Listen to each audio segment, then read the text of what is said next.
Yousef, welcome to the SEF Backstage Pass. It's wonderful to have you on. Thank you for having me.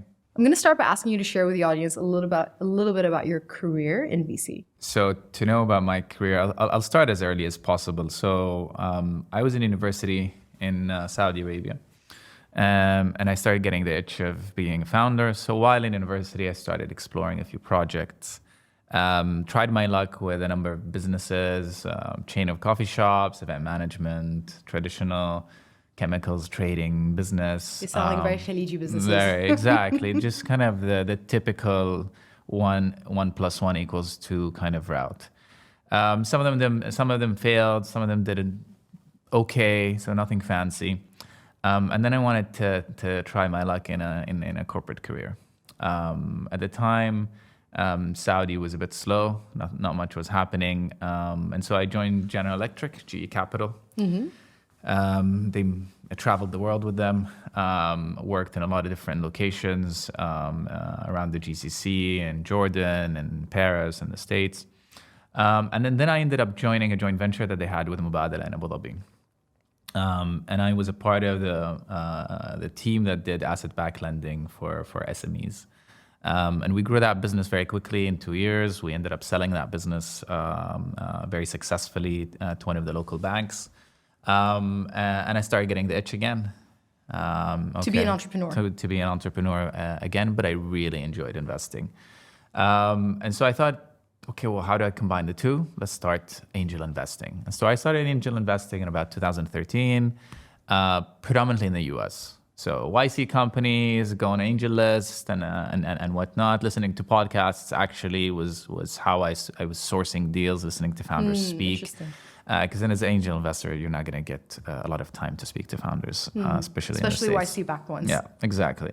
So I started doing that, and that's when I started to meet my partner Danny, and at the time our previous partners Amir and Alvaro at BECO Capital, and they started to convince me of the region and what was going on in the region.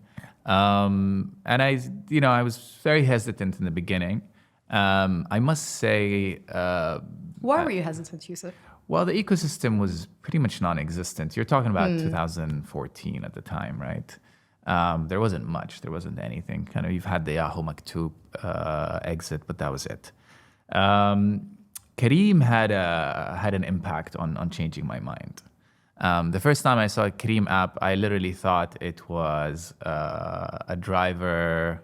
Or sort of a fleet owner that his name was Kareem, and he was making the app. He built the app to make it easier for his own clients. And then when I saw it grow, so around the Series A or B, I saw, oh wow, this is something interesting. And so I made the shift full time. I thought, hey, I'm spending my own money, I'm spending my own time. Let me start doing this institutionally. And so in 2015. Ended up joining BECO at the time. My partner had already set it up and was doing deal by deal since 2013, basically. So 2015, kind of we had just put the fund together, and I joined actually as an associate. And I worked as an employee for about a year. I made partner a year later. And that's climbing the ladder pretty fast. Yeah, it was. Well, there's a backstory to it. So when I was leaving GE, I was a director at GE, a commercial director at my last post. I was selling jet engines to the major airlines around the region. Mm-hmm. So pretty major deals, hundreds of millions and billions of dollars.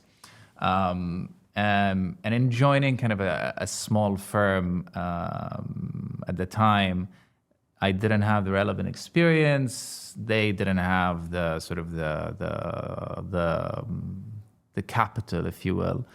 And so I took a step down. I took a salary cut and everything to come in. And then a year in, they offered me a partnership. So I bought my partnership shares. So I bought into the firm a year later. And at the time, we wanted to increase. So we went from a $30 million fund at the time to 50. And then we launched our second fund in 2018, which was $100 million. Launched the third fund in 2021, which is $211 million. And now we launched our fourth fund, which is $150 million. So it's been a journey. You know, we have 50 plus portfolio companies, team of 25 people. We invest across the region pretty much. What was your first investment when you joined? So my first investment, I think, was a company called Ajar. Okay. It's either Ajar or Siyara. Ajar was a rent payment company, predominantly in Kuwait. And Siyara is they started differently, but now you basically can buy your cars online in Saudi. They're selling 1,000 or so cars a month. So you order your car completely online and it gets delivered to your house. Are they still around? They're still around. Okay. Ajar is still around. We've exited, but I believe they're still around. I think they've shut down the UAE, but I believe they're still around. And being a managing partner at BECO, does that scratch the reason for why you entered VC, which is, I want to be a founder again, I want to run a business? Well, VC, look, at the end of the day, when, you know, VC is a company at the end of the day, right? We went from, when I joined, 5 people and 30 million under management to now we're $600+ million under management. We are about 25 people with 2 locations, so between Dubai and Riyadh, and have significantly expanded our capabilities. We were just investors. Now we're investors, but we have an operations team. So building, you know, we have a technology team, we have a strategic finance team. And so, yeah, it scratches the itch in terms of building. Definitely. You've got to build. You've got to build your own firm. You've got to hire. You've got to build systems and processes and whatnot to scale. And you've got to raise capital.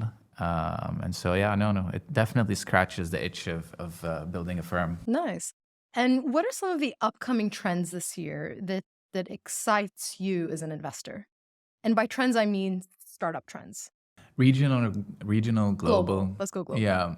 So, look, you can't skip the artificial intelligence bit, but let's come back to it in a bit. Okay. I think, you know, the trend that maybe we're not speaking enough about is the deglobalization of technology ecosystems, right? What do you mean by that? If you kind of go back a few years back, 4 years back, everyone only spoke about Silicon Valley. COVID happened, and now people speak about Austin and Silicon Valley and New York and Dallas and London and Paris and China and India and whatnot. And so there was the thought that you can only build venture return size businesses out of the Valley. And now that has changed. That has completely changed. You have very, very successful ecosystems outside of the Valley in the US and outside of the US in multiple locations. And so venture has been properly deglobalized. And a lot of people have left the Valley for quality of life. A lot of people have moved out of the UK because of Brexit. A lot of people left China because of the cutoff from the rest of the world. And so we're seeing a lot of success cases. And that links a lot to maybe a little bit to, not a lot, but a little bit to AI, because historically, most of the tech sector was tech. Software eating the world and whatnot. So you can only invest in software. And larger software businesses did come out of the US and predominantly the Valley. You've started to see large software businesses come out of other locations, but what happened now with tech enablement and artificial intelligence is AI is in everything. And so now you're able to invest in real estate businesses or construction businesses or service businesses that deploy artificial intelligence and technology for automation and whatnot, and that becomes a technology business, right? Do you see AI innovation, like true AI innovation, meaning building the engines, not just the layers on top, coming out of the region, the Middle East region? So Abu Dhabi's done great. There's Abu Dhabi's ARTC or TII, where the sub-entity that built the Falcon LLM. What do they do? So it's a large language model that can, similar to OpenAI's or Meta's or any of the others. They open sourced it, so it's open. It's an open source large language model that you can use and build on top of. It's been ranked, I think, in the top 10 LLMs in the world, and interesting. And it's done phenomenally well. Are the founders from the region? Sorry, so it's government backed. Okay. So it's government owned, but they have some amazing talent in there. I might be wrong, but the last thing I saw is they had about 800 AI engineers and researchers there. They have the ex-CTO of Lockheed Martin. They have a few AI researchers and engineers that ranked in the top 2 or 3% globally by Stanford or some other sort of list in their respective fields. So there is high caliber talent here that is building large language models. Now, I don't think startups are gonna build large language models, but that's the case even in the States, right? If you look at most of the LLMs, it's OpenAI, Microsoft, it's Google, it's Meta, and it's whatnot. And because to build a large language model, you need a ton of data and a ton of resources. And so it is going to, unfortunately, be built by the large companies or government-backed. Yeah, you need a lot of funding. The kind of companies BECO may not necessarily be able to invest in. No, I don't think we're going to seed anyone with $10 billion in capital. So I don't think that's yet. So do you still angel invest, or all investments you deploy in small companies come through BECO? I think I'm addicted to investing, if I'm honest. I think that's my true addiction. What does that mean? Like, you actively invest every day? I invest every dime I have. I live like a college student, but I invest all my money. Where do you invest your money? So in the region, if it's a technology company, I will only invest in it through BECO. I will not invest personally, yes, because otherwise it creates a conflict of interest between me and my investors and whatnot. I have to prioritize the fund. Outside of the region, I have the ability to invest in technology companies or in the region in non-tech businesses. However, can I say something in Arabic very quickly? Go for it, yes. I truly believe in the concept of أترك الخبز لخبازه, right? Okay. Which doesn't translate that well in English. I was going to say, what's the context in investing? Which is this? Look, when I invest internationally, I predominantly invest in other funds instead of directly in startups, because I understand where the work that goes into investments here on the ground, knowing the ecosystem, having so many data points under, if we meet a founder, typically we're able to understand a lot of context about them, a lot of their background, but we will be able to speak to people that they've worked with. We will be able to understand the types of businesses that they've done in the past. We would have so much data about a founder in the region or a company in the region. We'll know who are the competitors, why they failed, why they succeeded. And it'll be either information that we already have or very easily obtainable. And so that gives us an advantage because we are a team of 25 people doing nothing but this. This is our full-time job. And so if I'm trying to write a check to a company in the UK or France or the States or whatnot, I don't have that advantage. So I'd rather give it to a fund and let them, yes, I'm going to pay my fees. So the being the VC fund abroad and the funds being the investing in the startup abroad. Exactly. And so my international investments, it's either liquid strategies or through funds. Interesting. So speaking of investing, you're one of the hosts of the very popular US show Shark Tank. I want to know all about that experience, starting from how you got scouted to be on the show. Sure. So what I didn't know until I joined the show is it's actually a Japanese franchise. Oh, I didn't know that either. It started in Japan by Nippon TV. And then I think it first went to the UK as Dragon's Den. Sorry, that's the one. And then in the US, obviously, popularized it with Shark Tank and Mark Cuban and Mr. Wonderful and whatnot. How it happened is, Mona Gattan from Kayali and Huda Beauty and Dubai Bling now. So name drop all the shows.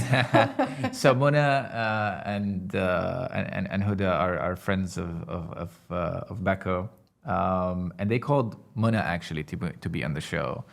Okay. And she That would have said, been interesting, yes. actually. And she said, it's in Arabic? No, call BECO. And she understand. recommended us. And Call BECO and not call Yousef. yeah, so they called my partner Interesting. Danny first. Okay. And he's like, Arabi? No, Yousef. And so we were three partners, me, Danny, and Aboudi. And I think in Arabic, my dear partners, they're not bad, actually. I think they're not bad, but I just had a little bit of an edge.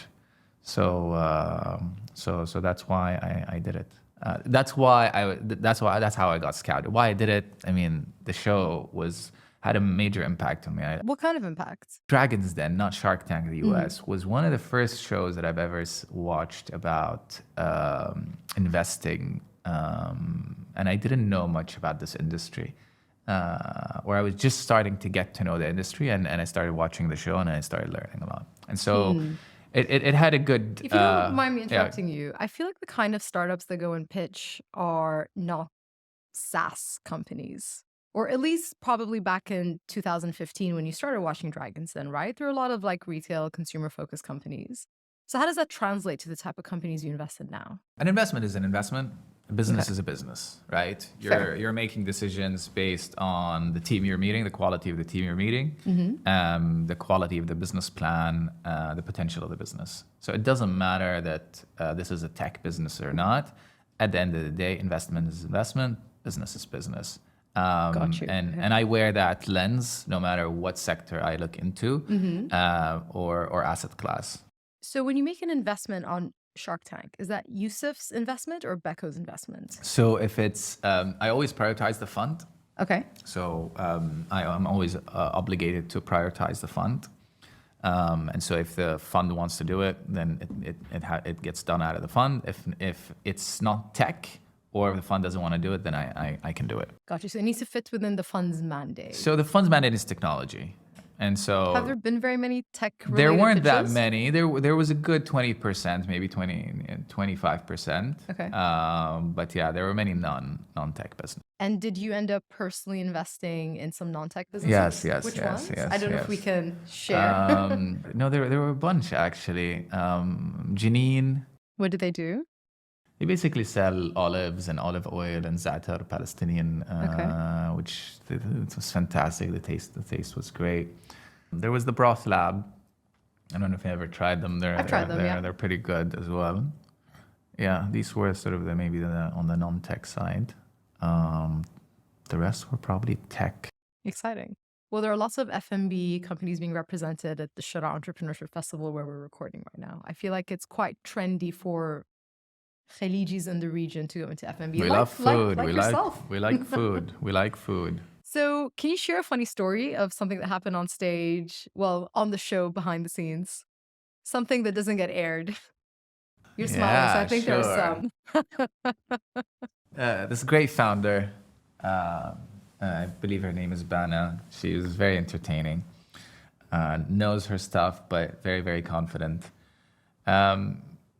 So I think it's as simple as she added a little bit of zayt zaytoon and the tanning oil, and it works magic, apparently. She very Arabified Arab. it. Very Arab of her. Very interesting, actually. Very Arab of her. Okay. It's khalta sirriya and all that stuff, but I don't know. Anyways, we're competing for the deal. All five sharks are competing for the deal. She must have pitched. She really did. Nice. All five sharks are competing for the deal. We're kind of throwing things at her to try to win. And I say, I'll help you with Saudi. And Ili goes, what Saudi? You guys tanning bikinis, Saudi? Good point. What Saudi? That wasn't aired. Saudi Vision 2030. That was my point, and that's the vision that she probably saw, right? Things are changing. Interesting. Yousef, any closing advice you have for some of the entrepreneurs listening, given that entrepreneurs pitch you day in, day out? This is going to be the golden era for the GCC and the Middle East, and specifically the Saudi and the Emirat. Specifically, I think the next 15 years. Let me take a step back. Today, the GCC is about 50 million people, and we're about $2 trillion. In 10 to 15 years, we have a very good chance of being 100 million population and a $5 trillion economy. that becomes really freaking interesting. That's some sizable stuff. And an open population. Add to it a fantastic leadership in both locations, the two most important markets. So you've got fantastic leadership, you've got population growth because of the youth, and you've got resources. And so these three things, that's the magic formula. And in a time where the world seems to be standing still, if not regressing, the rest of the world, and our leaders here are, putting metal to the pedal, or the other way around, and it's accelerating. And so this is the time. This is really the time to be an entrepreneur. Really take advantage of it. There is a lot of opportunities. There's a lot of capital. There is a lot of talent. There's a lot of resources. There's support ecosystems like Sharjah. Take advantage of it. And with AI, it can help you prepare so much, from understanding how to approach, your business plan, to marketing strategies, to recruitment. There's so much that you can do right now, leveraging this amazing technology to build a much smarter, more capital efficient business in a much shorter time span. So I'm super optimistic. You asked me about my personal investment. I've pretty much stopped, if not 80% reduced all of my international investments now, and I'm pretty much focused on the region, on the personal side. And so this is the golden era. So go start your business in 2024. Start your business in 2024. Yousef, thank you very much for your time. Absolutely. I appreciate it. Thank you.